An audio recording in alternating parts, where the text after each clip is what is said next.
Bakunzi b'Imana mukurikirana ibiganiro vy'insamirizi y'umuvyi wacu Bikira Mariya, abari hafi n'abari kure ku buhinga bwa none internet, nimuhorane amahoro y'umukama.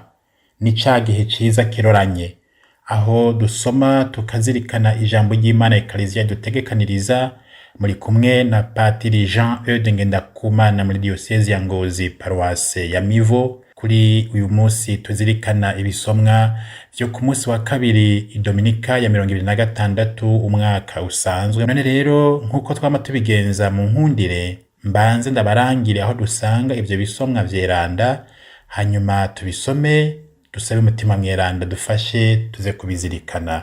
Igisomwa ca mbere tugisanga mu gitabo c'umuhanuzi Zakariya, ikigabane c'8 kuva ku karongo ka 20 gushika ku karongo ka 23. Turasoma tuzirikane Izaburi ya 86 canke 87 bivanye n'igitabo umuntu yakoresheje, aho dusanga ikitabirizo kivuga kiti umukama turi kumwe. Inkuru nziza dusanga kwa Luka ikigabane c'9 akarongo ka 51 gushika ku karongo ka 56. Tubanze twumvirize ivyo bisomwa vyeranda imbere yuko bizirikana. Ivyo dusoma mu gitabo c'umuhanuzi Zakariya. Ngiriri yazwe n'umukamanye n'ingabo. Raba ibihugu vyinshi cane bizoza bivuye mw'isinzi ry'ibisagara vya hose. Navyo vya bisagara bizotoshanya bivuga biti, ingo tugende gusaba umukama, tugende kurondera inyonga z'umukamanye n'ingabo, jewe ndagiye. Nkako nyene ibihugu vyinshi n'intara zikomeye bizoza bigana Yerusalemu ngo bisaba umukamanye n'ingabo, vyongere birondere inyonga ziwe. Muri irya minsi ku muyahudi umwe wese hazoba abanyamahanga 10 badasangiye ururimi n'intara. Bazomufata ku mutwe w'impuzu bamubwire bati, ingo tujane kuko twumvise yuko Imana iri kumwe namwe. Iryo ni ijambo ry'Imana.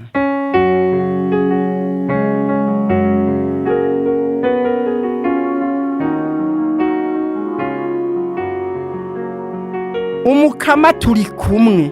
Umukama turi kumwe. Ese ingene umukama gukunda, wewe wubatswe ku mirambi myeranda, ewe Siyoni urakundwakazwa kuruta izindi nyubakwa zose za Yakobo. Umukama turi kumwe. Bakuvuga baguhaya, wewe gisagara c'Imana, uzoharura Misiri na Babiloni mu ntara zimaze kukumenya. Umukama turi kumwe. Mu Bufilisti canke Tiri canke muri Etiyopiya, aho niho kanaka yavukiye. Ariko Siyoni yo umuntu wese ayibwira ati, uri mawe, kuko umwe wese ariho yavukiye. Umukama turi kumwe. Uwo mwijuru ayigumiza kubwo bukuru, yamara yandika mu gitabo intara zose ati, kanaka niho yavukiye. Abaririmba n'abavyina bazovuga bati, amasoko yanje yose ari muri wewe Siyoni. Umukama turi kumwe.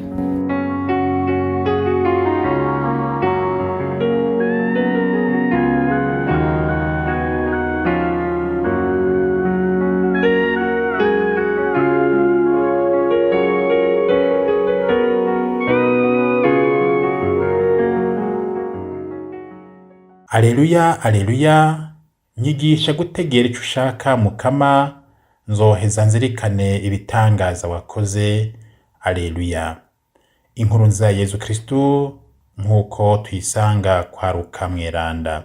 Umunsi ugufatwa uhaye wegereza, Yezu afata icese inzira irora Yerusalemu, atuma integuza imbere yiwe, nazo ziragenda zija mu mihana y'Abanyasamariya kumuteguriza.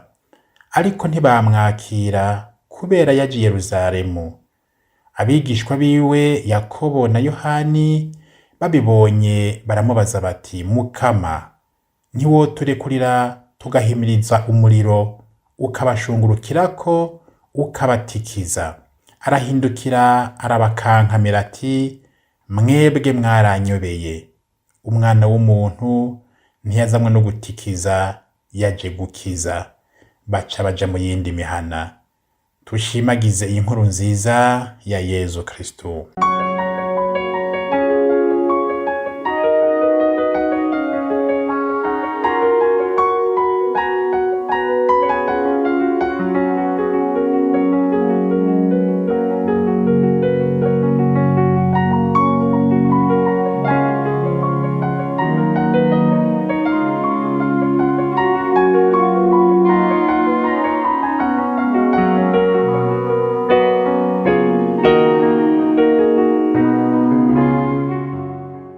Bakunzi b'Imana, turaheje kumviriza ibisomwa Eklezia idutegekaniriza byo kuri wa kabiri Dominika 26.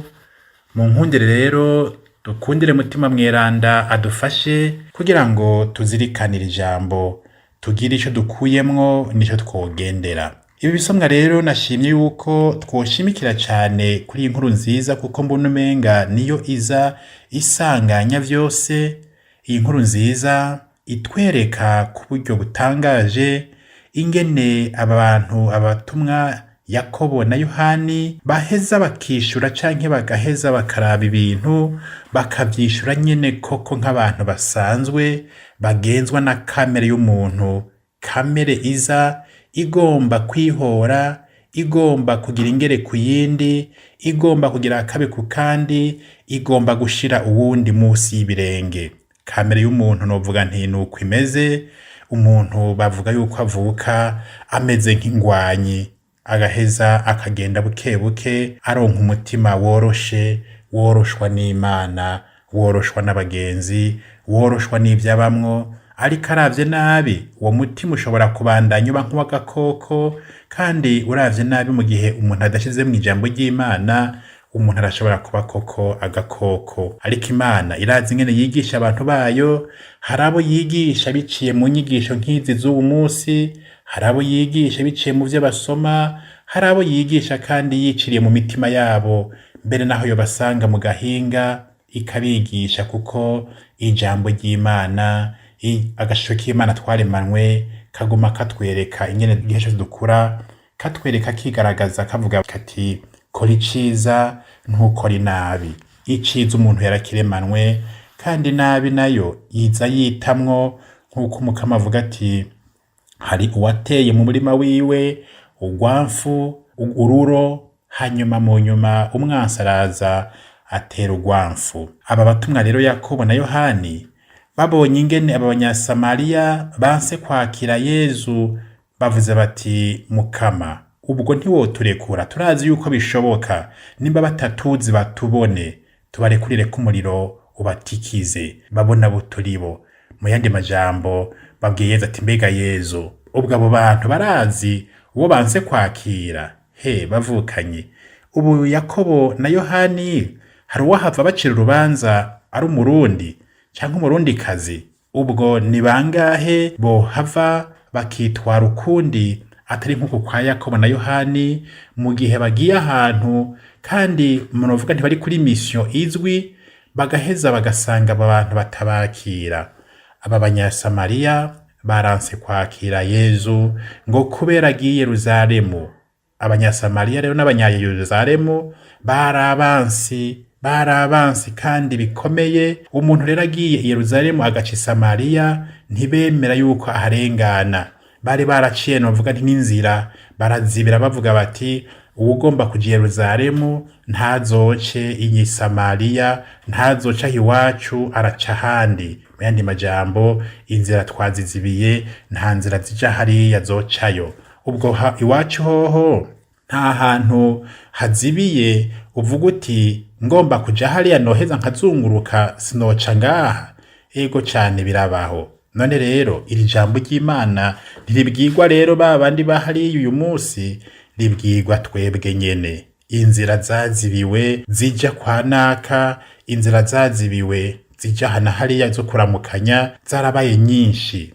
Ubuhoho mbere abantu novuga nti byaradabutse, hamwe bahora bavuga ngo ni mu canzo canke mu gasimbaryango, ugasanga umuntu agenda yinjira mu rundi rugo rw'uwundi muntu, ubu ntahagisigara.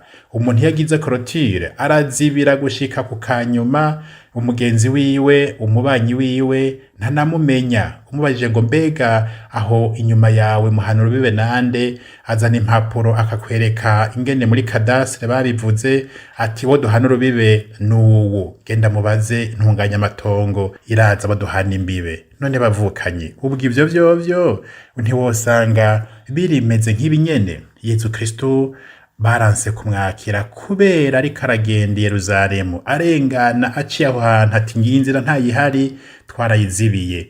Ubu nivyo wohavugira ngo si umwansi, mugabo sinzi umuntu yigeze kuvuga ati jewe naka ntaco dupfa, eka kweri ntaco dupfa, none murakundana nta n'uwonzi. Nivyo ntaco mupfa, ntawuzi, igihe mwobonana mukavugana niho womenya ko mukundana canke hari ico mupfa. Ijambo riratugirwa rero uwo munsi. Yezu Kristo afashe inzira igenda i Yerusalemu, aca i Samariya, hanyuma banka kumwakira kubera yariko aragenda i Yerusalemu. Iri jambo naryo nyene rirahambaye, kubera yariko aragenda i Yerusalemu. Na twebwe hariho umuntu aciye iwacu akatubwira ati jewe naciye ngaha mugabo niko ndaja kwa naka, ishavu rica riniga. Uvuga uti nyimba waciye ngaho uja kwa naka nirukugende, jewe nturi umugenzi kuko naka n'umwansi wanje.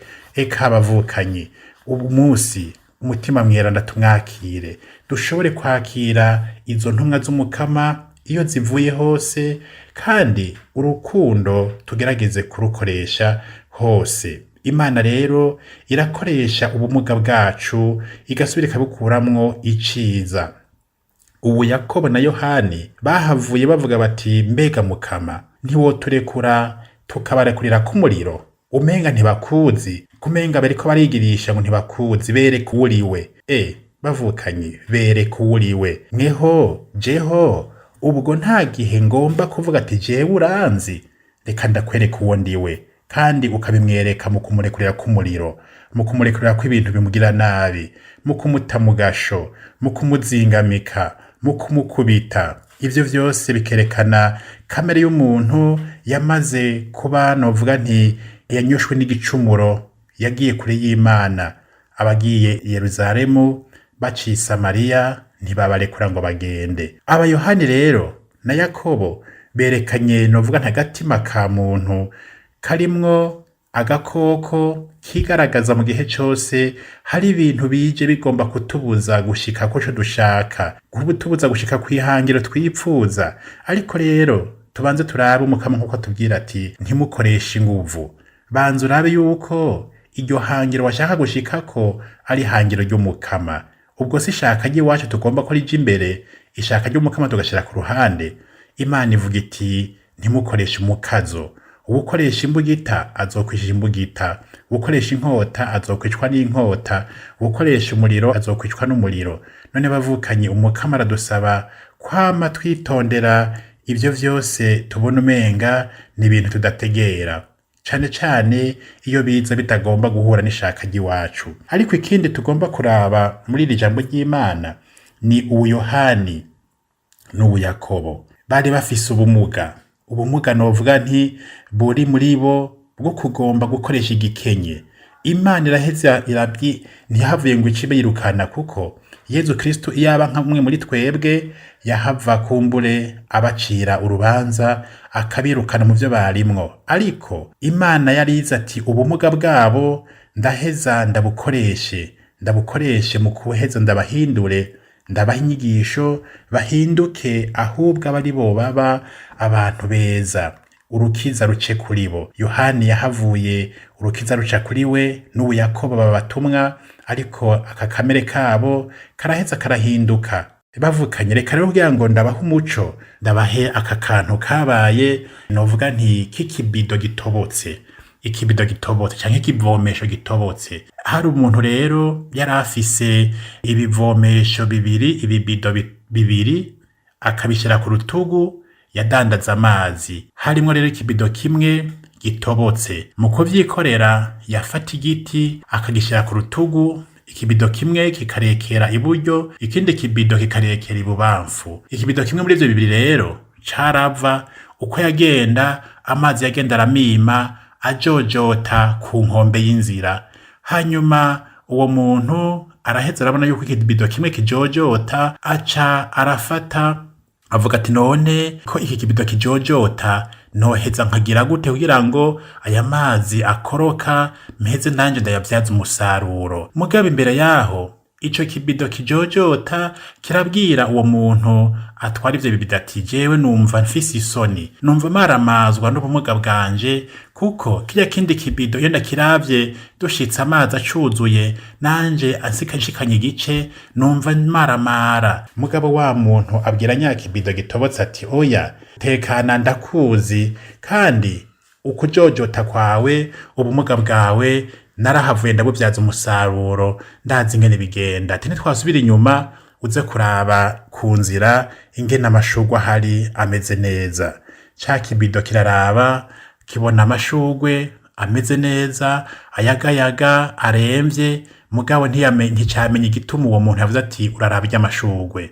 Bashitse muhera rero avuga ati arya amashurwe rero wabonye aremvye, igihe cose navomye amazi nkagushiramwo ukagenda uramimita, ugenda uravomera ry'amashurwe ari ku nzira, nayateye kugira ngo mu gihe turiko turagenda ugende urayavomera. Urabona yuko ku ruhande rw'ikibido kitamemita nta n'ishurwe na rimwe rihari, nta n'ikintu kihamera. Mugabo ku ruhande rwawe harya umimita amashurwe aradoshe kandi ameze neza. Arya amashurwe rero niyo nkoresha mu gushariza hajya kwa rutari na hajya ku gasengero k'umuvyeyi Bikira Mariya. Ati iyo bare utamimita simba ndonka amashurwe meza yo gushariza ingoro y'Imana no kwa Bikira Mariya. Bavukanye inyigisho niyihe? Ubumuga bwacu ntiduhave tugira isoni nyinshi mu gihe atari twebwe twabwiteye, tutarondeye kuba ibimuga. Hanyuma ahubwo nitumenye yuko ishaka ry'Imana rishobora kuba ari iryo ngo ubwami bw'Imana bugaragare. Ushobora gusanga ufise ubumuga bugutuma wama mu bitaro kenshi, ntuhave wihebura, ntibigutere isoni cyane, ahubwo uramenya ko rishaka ry'Imana rishobora kuvuga iti ndakeneye yuko unyigishiriza hajya nyene mu bitaro, utangeho ikimenyetso cy'ubwami bw'Imana, bakuboneho umuntu arimwo Yezu Kristo, abonekamwo agashusho k'Imana, utanga ubwami bw'Imana. Usanga rero umukama yaguhaye ubutumwa ngaho, uraheza ubukore, kandi nubwo uri mu bubabare uheza umenye ko Imana izi gukoresha ubwo bumuga bwacu mu bintu vyinshi. Navuze mu bitaro, ushaka kuba ari n'ahandi no muri prison mu gasho, ugasanga ni Imana yakurungitse kugira ngo irokora abantu benshi. Ugasanga ubumuga ubu na buriya usanga bugutera isoni rimwe rimwe, mugabo umukama ugasanga arabiciye kugira ngo aheze arokore benshi. Umukama rero uraraba yuko mu byo ukora nawe wohava ukaronka ubwami bw'ijuru, mugabo icyo yagutumyemwo n'ubwo bumuga ufise ushaka gusanga butuma benshi baronka inzira ija mw'ijuru biciye kuri wewe. Umukama dufashe rero mu kubona Yohani na Yakobo ingene bakoresheje uruntu mbere bagakara, ariko umukama agaheza akabikoresha mu kugira ngo ubwami bw'Imana bukwire hose. Umukama rero ahinahazwe mu byo yakoze, mu byo yaremye, ahinahazwe mu kuntu yaturemye, ahinahazwe kandi no mu bumuga bwacu. Mwari kumwe na Patiri Eudes NGENDAKUMANA muri diocese ya Ngozi, ari muri paroisse ya Mivo. Ndabasigaranye umuhezagiro w'Imana ku izina rya Data n'irya Mwana n'irya Mutima Mweranda. Amen.